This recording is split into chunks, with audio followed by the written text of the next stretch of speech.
The Walking Drum is a novel by the American author Louis L'Amour. Unlike most of his other novels, The Walking Drum is not set in the frontier era of the American West, but rather is an historical novel set in the Middle Ages, 12th century Europe and the Middle East.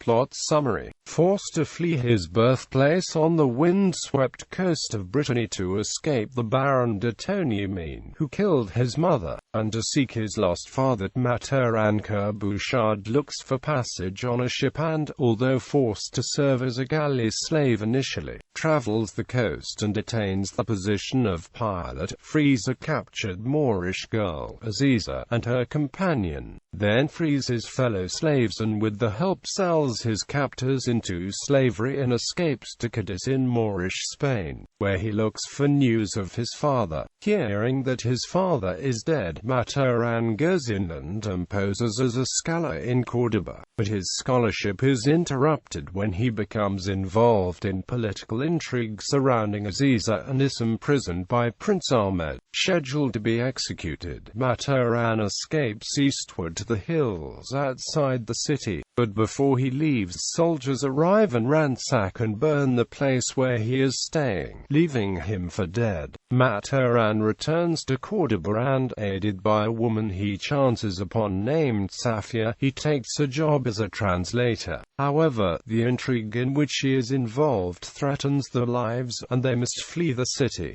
Safia, through connections of her own, has gathered news of Mathurin's father, and tells him that his father may be alive but was sold as a slave in the East. Leaving Spain, they take up with a merchant caravan and travel by land across Europe, stopping along the way at various places to trade or to fight off thieves. Reaching Brittany, the caravan tempts a raid from the Baron de Tonyamine, but they are ready for his attack and, routing his forces, press on, joined by another caravan, to sack the Baron's castle. Mathurin personally kills his enemy, avenging his mother, and, leaving the caravan, takes Tonyamine's body and throws it into a fabled swamp rumored to be a gate to purgatory. Riding eastward, Mathurin befriends a group of oppressed peasants before rejoining the caravan as it approaches Paris.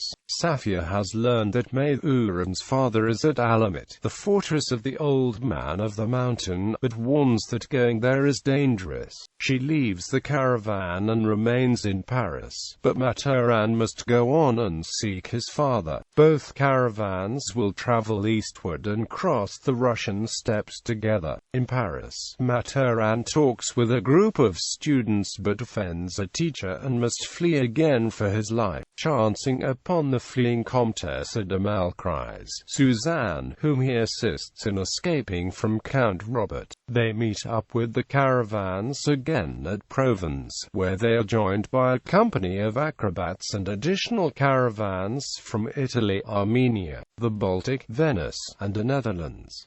The caravans join together and travel to Kiev to trade the woolen cloaks and other goods for furs. Denied passage down the Dnieper by boat, the caravans head southward from Kiev, crossing the southern Bug and approaching the Chechnya. They encounter hostile Pechenegs, stalling for time as the caravan drives south toward the Black Sea. Bouchard exchanges pleasantries with the Khan, fights a duel with Prince Yuri, and receives a drink, but as he leaves the camp the Khan warns him that the Pechenegs will attack the caravan in the morning. Bouchard returns to the caravan, which has nearly reached the Black Sea, and assists as they contrive rudimentary fortifications, hoping to hold their ground against the Pechenegs until boats arrive to take them to Constantinople. A protracted battle ensues, by the end of which most of the caravan merchants are killed, but Suzanne may have escaped in a small boat, and Mathurin, wounded, hides in the brush and nurses himself gradually back to health, barely surviving to emerge, reclaim his horse, and ride to Byzantium by land, clothed in rags,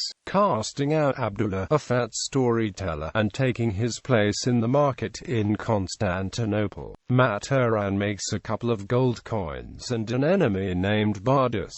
Leaving the market with a man named Philip, he spends the coins on clothing. In a wine shop, he meets Andronicus Comnenus and captures his interest. Perceiving that rare books are valuable in the city, Mataran then takes to copying from memory books that he copied in Cordoba. Contacting Safia's informant, he learns that his father is indeed at Alamut, but that he attempted to escape and may be dead. Nevertheless, he is determined to go and find out. Going to an armorer who maintains a room for exercising with weapons, he meets some of the Emperor's guard and drops hints to one of them of the books he is copying, so that the Emperor will hear of him. Invited to meet the Emperor, Mataran offers him advice in a book and tells the Emperor of his desire to rescue his father from Alamut. 2 weeks later, the Emperor supplies Mataran with a sword, 3 horses he had lost when the caravan was taken, and gold. Invited to dinner with Andronicus, Mataran learns from him that Suzanne has returned safely to her castle and strengthened its defenses with survivors from the caravan. Bardis makes trouble, and Mataran and Philip must leave the party, but Mataran has a vision and foretells Andronicus's death. Mataran advises Philip to leave the city and go to Saywan, and he himself receives a warning note from Safia, telling him not to go to Alamut. Leaving Constantinople, Mataran travels by boat across the Black Sea to Trebizond and adopts the identity of Ibn Ibrahim, a Muslim physician and scholar, traveling overland to Tabriz, where he finds Khatib, who tells him rumors that his father is being treated terribly by a powerful newcomer to Alamut named Al-Zawila. Invited to visit the Emir Marsad Khan, Mataran presents a picture of himself in his identity as Ibn Ibrahim, physician, scholar, and alchemist, and, learning that Ibn Haram is in the city, decides to pass on from Tabriz toward Jindishapur, the medical school that provides his pretense for traveling through the area. Leaving Tabriz, Mataran and Khatib travel alongside a caravan as far as Kazvan, where Ibn Ibrahim receives gifts and an invitation to visit Alamut. Before he leaves for Alamut, Mataran makes the acquaintance of the Princess Sundari from Anilwara, and, learning that she is being forced to marry a friend of the king of Ganayu, promises, if he escapes Alamut alive, to come to Hind and rescue her from this fate. Traveling with Khatib to a valley outside Alamut, where they arrange to meet again afterward, Mataran packs rope, nitric crystals, and other ingredients from a Chinese recipe he had seen in a book in Cordoba, and gathers also various medicinal herbs. Before riding up to the gates of Alamut, he is admitted but immediately taken captive and brought before Mahmud, who reveals that he ran into trouble with Prince Ahmed, and that the prince and Aziza are both dead. According to Mahmud, Sana does not know that Mataran has been brought to Alamut. Locked in his quarters, Kerbushad finds the rope has been removed from his pack. Unable to escape, he speaks out his window to a guard, hoping that Sinan spies will report his presence, and that Sana will want to meet with an alchemist and physician such as himself. The next morning, after mixing the saltpeter, charcoal, and sulfur from his saddle bags, repacking the resulting powder, and mixing several preparations from the herbs, he is confronted by Mahmud and provokes him. Brought before Sana, Mataran reveals to him some of the details of his past that Mahmud had kept secret and broaches the subject of alchemy, hoping to be kept around a little longer. Promising to see him later, Sana sends him back to his quarters and also sends a copy of a book he had requested of Marsad Khan in Tabriz. Mataran does get to see Sana for most of a day, performing alchemy experiments and exchanging ideas. Afterward, Mahmud comes for him with armed guards and escorts him to a surgical room, telling him that he has been brought to Alamut on an errand of mercy to save a slave's life by making him a eunuch. The slave is his father. Pretending to cooperate, Mataran covertly cuts his father's bonds with a scalpel, then, spilling boiling water on some of the guards, draws his sword and engages the remaining guards. Other soldiers, presumably those of Sanaa, break into the room, and Mataran and his father escape down the corridor and through an aqueduct into the hidden valley. In the garden, among some spare pipes, Mataran packs his prepared powder into pipes, plugs the ends, and fashions wicks from fat-soaked string, and they hide there until the middle of the next day. Meeting a young girl in the rain, Mataran trusts her with the gist of his situation and asks if there is any way out. She tells of a gate whereby the gardener, closely guarded, takes out the leaves he rakes up, and, eager to escape, she agrees to meet them near the gate. Soldiers searching the garden pass by the hiding place, and at evening they rush the gate and, assisted by a handful of slaves who are present, slay the guards, but the gate is closed on them. Placing his prepared pipe bombs, Mataran lights the fuses and, as soldiers approach, tells everyone to stand back. With the gate destroyed and the soldiers stunned by his blast, they escape out and down the side of the mountain, slaying another dozen soldiers. Mataran and his father, with the girl in tow, meet Khatib with the horses and ride off. Reaching the city where Khatib had been hiding, they are confronted by Mahmud and another dozen soldiers. Mataran fights a quick duel with Mahmud and kills him. At the end of the book, the girl from the valley, whose home was near the Gulf, rides toward Basra with Maithuran's father, who will seek the sea again. Mataran rides toward Hind to fulfill his promise to Sundari. Characters: Mataran Kerbushad. Main character: Jean Kerbushad, also known as Kerbushad the Corsair, Maithuran's father. Baron de Tonymin, a local enemy in Brittany. Taifa, lieutenant of the Baron de Tonymin, previously sailed with Jean Kerbushad. Walther, captain of the ship that takes Kerbushad south to Spain.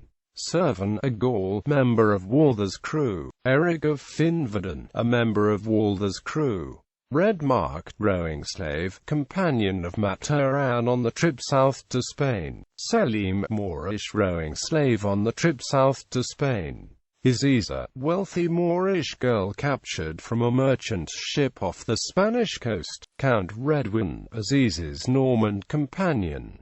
Hisham ibn Bashar, important Moor in Malaga, a friend of Redwin. Ibn Haram, military commander in Spain, enemy of Redwin and Aziza, supporter of Yusuf. Duban, soldier in the service of Prince Ahmed. Mataran first meets him in Malaga. Abu Abdullah, a friend of Caliph Yusuf. Shah Ali, beggar in Cadiz who poses as a merchant. Ben Salam, Jewish merchant in Cadiz who buys Walther's ship and cargo. Abikar Khan, Mongol Mataran befriends in Cadiz. John of Seville, famous scholar and translator whose life Mataran saves on the road to Córdoba. Hassan, John's Bedouin traveling companion. Ibn Tuwais, Maithuran's host in Córdoba. Valaba, woman of influence in Córdoba, whom Mataran meets in a coffee house. Sharasa, a girl from a valley whom Mataran meets after escaping imprisonment. Ibn Rushdi, also known as Averroes, noted scholar of Valaba's acquaintance. Mahmud al-Zawila, Berber friend Mataran makes in Córdoba, later Sinan's right hand. Harun el-Zagri, friend of Mahmud and later of Mataran. Prince Ahmed al-Moravid, to whom Aziza is to be wedded, to cement an alliance with William of Sicily. Akim, his daughter Sharasa, nephew Alan and son Ari, Maithuran's Visigoth hosts in the hills east of Córdoba. Safia, woman who helps Mataran upon his return to Córdoba. Khatib, acrobat from Córdoba. Yaqub, eldest and favorite son of Yusuf. Aisha, horse given to Mataran by Safia. Rupert von Gilderston, Hans Graf of the merchant caravan. Other caravan members: Luca, Johannes, Guido, Peter von Gildeston, Rupert's brother, leader of the second caravan. Jacques Paul II of the peasants Maturin assists. Julot, student Maturin meets in Paris. Comtesse de Malcrise, woman Maturin and Julot meet near Paris. Holder of the Crusader Castle Say-One, Persigny, man who helps Maturin and the Comtesse escape. Count Robert, man who wants to marry the Comtesse and becomes an enemy of Kerr-Bouchard. Lurlington, chief of the acrobats and performers who join the caravans at Provence. Yuri Oljevici, a prince in Kiev with some connections in the surrounding area. Flandrin, Sarza, Grossefeldet, leaders of some of the other caravans. Abdullah, storyteller in Constantinople. Bardas, friend of Andronicus Comnenus. Andronicus Comnenus, cousin of Emperor Manuel I. Manuel I, Byzantine ruler in Constantinople. Philip, son of a Macedonian mercenary, Maturin meets him in Constantinople. Aldrich, Viking guard of Emperor Manuel I, he practices with Maturin. Masud Khan, an emir in Tabriz and a spy for Sanar. Rashid ad-Din Sanar, the old man of the mountain at Alamat. Sundari Devi, half Rajput, half Persian princess from Anilwara, whom Maturin meets in Kazvan. Rajendra, Rajput guard of Sundari Devi. Abdul, gate guard at Alamat. Zubadiya, girl in the Valley of the Assassins. Analysis.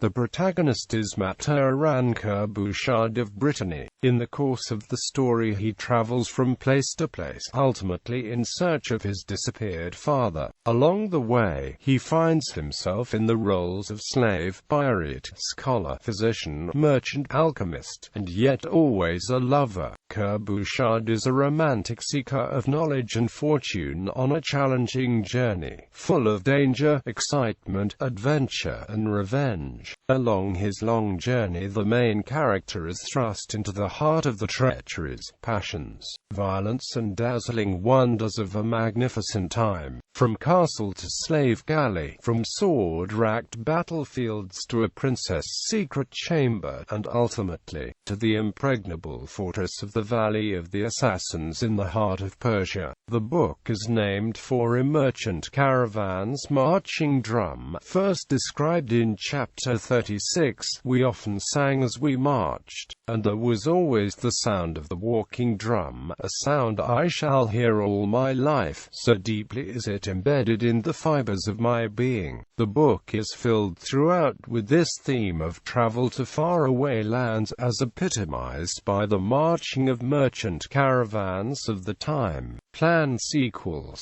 Following the end of the novel, Louis L'Amour wrote in the section titled Author's Note, "I'm planning to continue Kerr-Bouchard's tale in at least 2 more adventures during the next few years, the first of which will follow Kerr-Bouchard to Hind in search of Sundari."